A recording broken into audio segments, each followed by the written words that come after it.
तो 8 बजे की तेज रफ्तार खबरों के बाद अब वो बड़ी खबरें जिनकी इनसाइड स्टोरी आप इस शो में जानने वाले हैं। संसद के विशेष सत्र के पहले दिन पीएम मोदी ने संकेत दिया है कि विशेष सत्र में ऐतिहासिक फैसला होगा। पीएम का इशारा किस तरफ है? राजस्थान में परिवर्तन रथ यात्रा में वसुंधरा राजे की गैर मौजूदगी क्यों बीजेपी की धड़कन बढ़ा रही है, इस पर भी आपको रिपोर्ट दिखाएंगे। बीजेपी के खिलाफ सीट शेयरिंग की बात करने वाले विपक्षी नेता आखिर क्यों खुद एक दूसरे के खिलाफ मैदान में उतर रहे हैं, इसकी इनसाइड स्टोरी भी होगी। पीओके पर अब किस इस्लामिक कंट्री ने पाकिस्तान को दिया एक बड़ा झटका, इसकी इनसाइड स्टोरी भी आपको दिखाएंगे। लेकिन सबसे पहले बात संसद के विशेष सत्र की। संसद का विशेष सत्र शुरू हो गया है। आज प्रधानमंत्री नरेंद्र मोदी ने कहा कि संसद के विशेष सत्र में ऐतिहासिक फैसले होंगे। आखिर पीएम किस तरफ इशारा कर रहे थे? आखिर विशेष सत्र में क्या विशेष होने वाला है, हमारी इस रिपोर्ट में देखिए।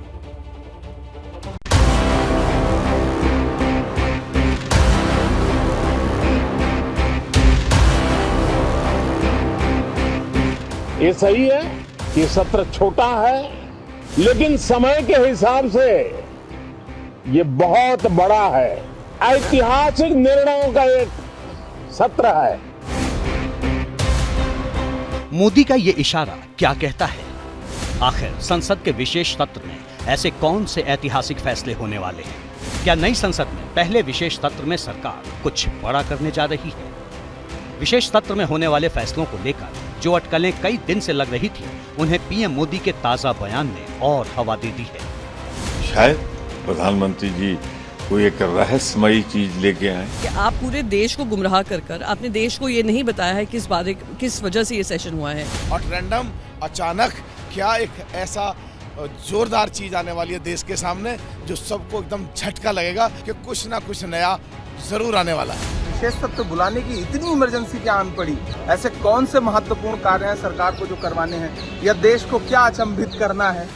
मोदी सरकार विशेष सत्र में क्या बड़ा करने जा रही है, इसको लेकर विपक्ष के सांसदों के बीच अभी सस्पेंस बना हुआ है। वो भी तब जबकि विशेष सत्र में लाए जाने वाले 8 विधेयकों के बारे में पता चल चुका है। वो है, पहला, प्रेस और पत्र पत्रिका पंजीकरण संशोधन बिल 2023, दूसरा, अधिवक्ता संशोधन बिल 2023, तीसरा, वरिष्ठ नागरिक कल्याण संशोधन बिल 2019, चौथा, रिपीलिंग एंड अमेंडमेंट बिल 2023, पांचवा, द कॉन्स्टिट्यूशन ऑर्डर संशोधन बिल 2019, छठा, पोस्ट ऑफिस संशोधन बिल 2023, सातवां, जम्मू कश्मीर आरक्षण संशोधन बिल 2023, आठवां, the constitution J&K SC order संशोधन बिल 2023। इन विधेयकों के जरिए सरकार अलग अलग तबकों को साधने की कोशिश में है। अनेक प्रकार से महत्वपूर्ण ये सत्र है। मैं सभी आदरणीय सांसदों से आग्रह करता हूं कि छोटा सत्र है, ज्यादा से ज्यादा समय उनका मिले, उमंग और उत्साह के वातावरण में मिले। रोने धोने के लिए बहुत समय होता है, करते रहिए।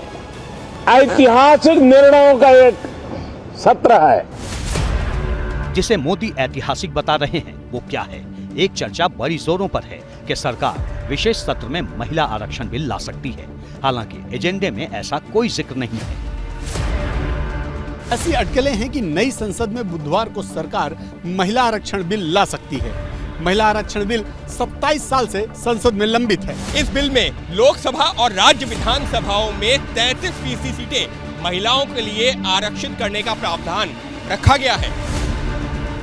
वैसे भी महिला वोट मोदी के लिए अहम फैक्टर रहा है। CSDS लोक नीति की रिपोर्ट बताती है कि 2019 के लोकसभा चुनाव में 36% महिला वोटरों ने बीजेपी को वोट दिया, जबकि 20% महिलाओं ने कांग्रेस को। रिपोर्ट के मुताबिक यूपी में तो 46% महिलाओं ने बीजेपी को वोट दिया। इसलिए महिला आरक्षण बिल को लेकर चर्चा जोरों पर है। कुछ विपक्षी सांसद तो अनुमान लगा रहे हैं कि मोदी सरकार जल्द चुनाव कराने का भी ऐलान कर सकती है।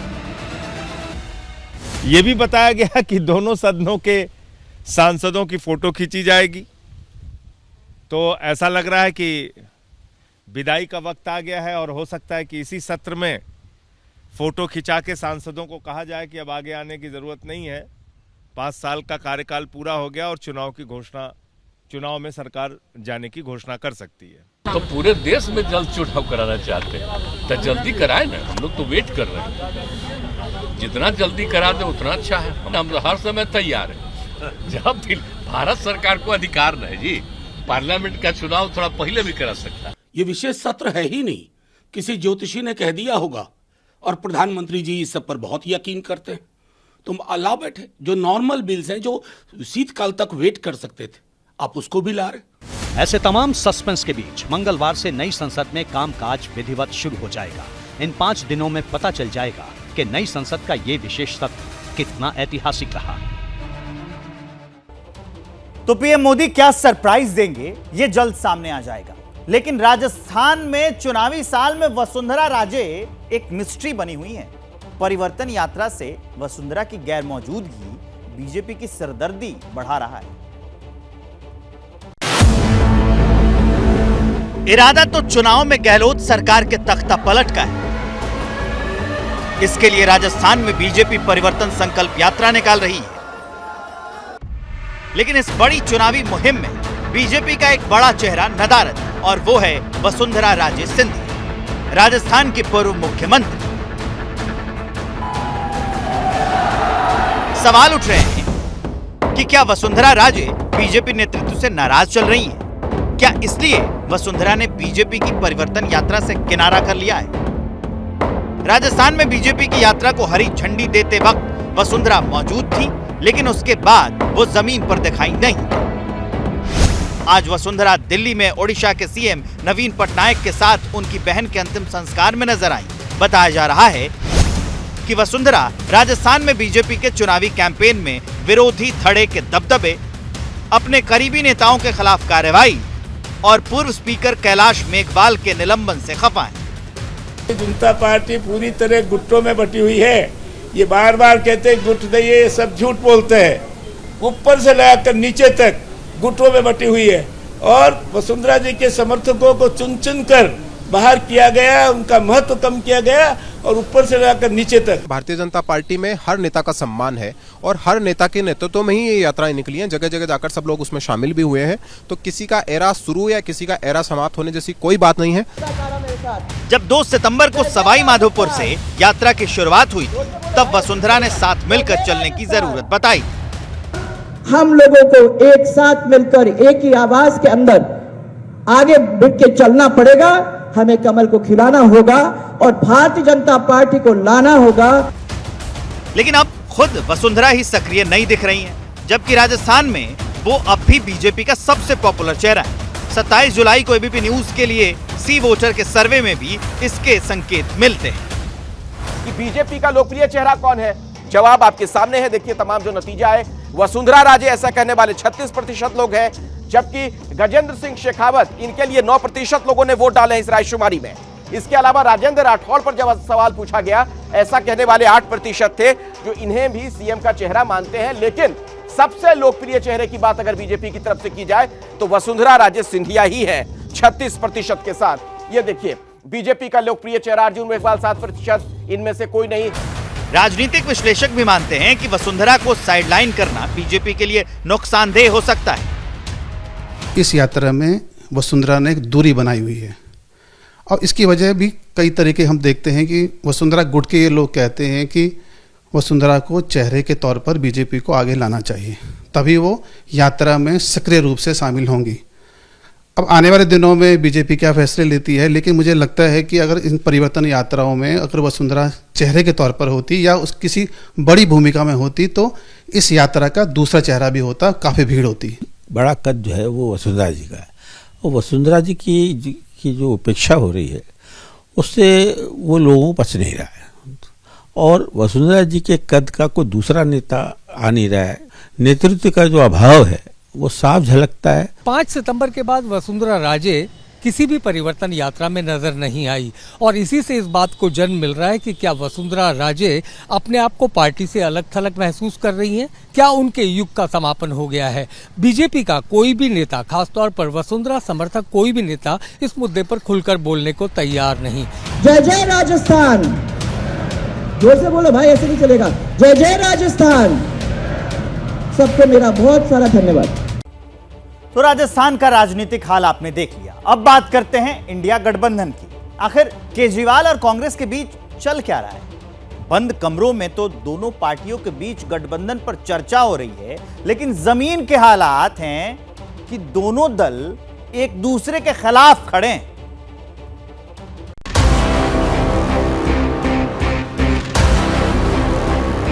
इन दोनों पार्टियों को भूल जाओगे, मैं कह रहा हूं। एक मौका दे दो, अगले 50 साल तक आप इन दोनों पार्टियों को वोट नहीं दोगे, मेरा चैलेंज है। ये बीजेपी वाले आएंगे, कांग्रेस वाले आएंगे, कहेंगे शपथ पत्र है हमारा, संकल्प पत्र है, मैनिफेस्टो है। हमारा कोई मैनिफेस्टो नहीं होता। इन्होंने हमारी गारंटी शब्द भी ले लिया। कांग्रेस वाले भी कहते हैं गारंटी देंगे, बीजेपी वाले भी कहते हैं गारंटी देंगे। उस पे भरोसा मत करना। केवल केजरीवाल की गारंटी असली गारंटी है, बाकी सब फर्जी गारंटी है। जगदलपुर में अपनी पार्टी के लिए सियासी जमीन तलाश रहे केजरीवाल के निशाने पर बीजेपी थी तो कांग्रेस भी थी। छत्तीसगढ़ में कांग्रेस की सरकार है और मन से केजरीवाल ने सूबे की सरकार को भ्रष्ट करार दिया। भ्रष्टाचार खत्म करेंगे। एक एक पैसा छत्तीसगढ़ का जो ये लूट के ले गए हैं, इनसे सारा पैसा वापस लेंगे और एक एक पैसा छत्तीसगढ़ के लोगों के विकास के ऊपर खर्च होगा। दूसरी बात, आप जब पटवारी के पास काम कराने जाते हो, दफ्तर में काम, पैसे मांगते हैं कि नहीं मांगते? ये रिश्वतखोरी बंद करेंगे। ऐसे में सवाल यह है कि इंडिया गठबंधन में शामिल केजरीवाल कांग्रेस को लेकर इतने आक्रामक क्यों हैं? बीजेपी के खिलाफ मिलकर चुनाव लड़ने की बात करने वाले केजरीवाल कांग्रेस को ही क्यों निशाना बना रहे हैं? ये सवाल इसलिए है क्योंकि एक तरफ इंडिया गठबंधन में सीट शेयरिंग पर चर्चा आगे बढ़ाने की बात हो रही है, बीजेपी के खिलाफ मिलकर चुनाव लड़ने की सहमति बनाई जा रही है। दूसरी तरफ आम आदमी पार्टी कांग्रेस को भी बीजेपी की तरह ही करप्ट बता रही है।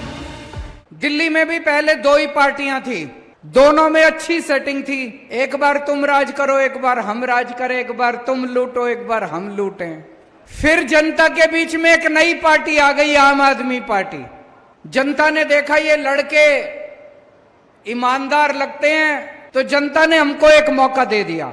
एक मौका दे दो आम आदमी पार्टी को, मैं आपको चैलेंज करता हूं, इन दोनों पार्टियों को भूल जाओगे। 5 साल मैं, 5 साल तू, 5 साल मैं, 5 साल तू, बारियां थी इनकी बारियां। अंग्रेज जो हैं उन्होंने तो 200 साल इकट्ठे लूटा था, ये हमारे वाले 5-5 साल की शिफ्टें, किश्तें देते हैं हमें। और जितनी लूट इन्होंने की है, अंग्रेज भी शर्मिंदा होंगे कि 200 साल में हम उतना नहीं लूट पाए जितना जो इंडिया वाले अपने आप को लूट के। ये सब तब है जबकि इंडिया गठबंधन की 3 बैठकों में कांग्रेस और आप ने मंच साझा किया है। दिल्ली सर्विस बिल पर कांग्रेस ने आम आदमी पार्टी का समर्थन भी किया। अरविंद केजरीवाल और कांग्रेस के बीच की लड़ाई सिर्फ छत्तीसगढ़ तक ही सीमित नहीं है। राजस्थान में आप सभी सीटों पर लड़ने के मूड में है, जबकि मध्य प्रदेश में भी वो चुनाव लड़ने की तैयारी कर रही है। हरियाणा में आम आदमी पार्टी ने कांग्रेस के साथ गठबंधन से इनकार किया है, लेकिन कांग्रेस और आप के बीच असल लड़ाई दिल्ली और पंजाब में है। दिल्ली और पंजाब में आम आदमी पार्टी ने कांग्रेस को हराकर सरकार बनाई है। दोनों सूबों में कांग्रेस के नेता आम आदमी पार्टी के साथ गठबंधन का विरोध कर रहे हैं। हैदराबाद में कांग्रेस कार्य समिति की बैठक में भी पंजाब और दिल्ली कांग्रेस के नेताओं ने आम आदमी पार्टी के खिलाफ आवाज उठाई है। ये दोनों लीडर्स ने ठीक कहा और ठीक स्टैंड लिया है और मेरा ख्याल है हाई कमांड को भी ऐसी गलती नहीं करनी चाहिए। पंजाब में कांग्रेस का नुकसान होगा।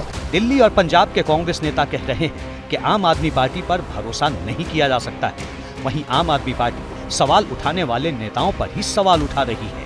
दिल्ली कांग्रेस से पूछना चाहता हूँ, पिछली 2 बार से लोकसभा में आप एक व्यक्ति नहीं भेज पाए, एक मेंबर पार्लियामेंट नहीं चुन पाए, विधानसभा में आप खाता नहीं खोल पाए।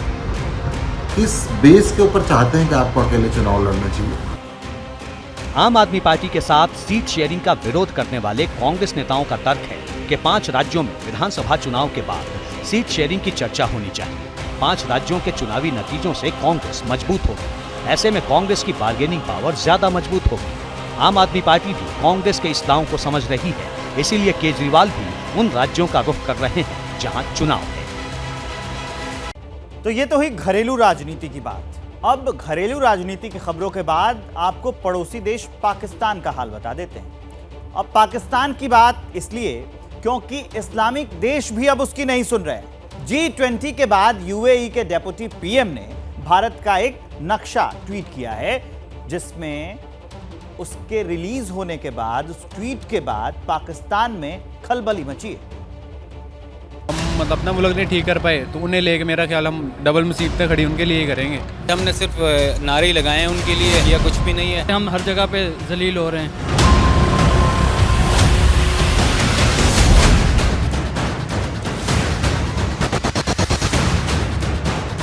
G20 की कामयाबी की कहानी पूरी दुनिया सुना रही। भारत की ये कामयाबी पाकिस्तानियों को अपनी जिल्लत और बेकदरी की याद दिला रही। G20 की बैठक के बाद यूएई के डेप्यूटी पीएम सैफ बिन जायद अल नाहयान ने 10 सितंबर को एक वीडियो जारी किया था।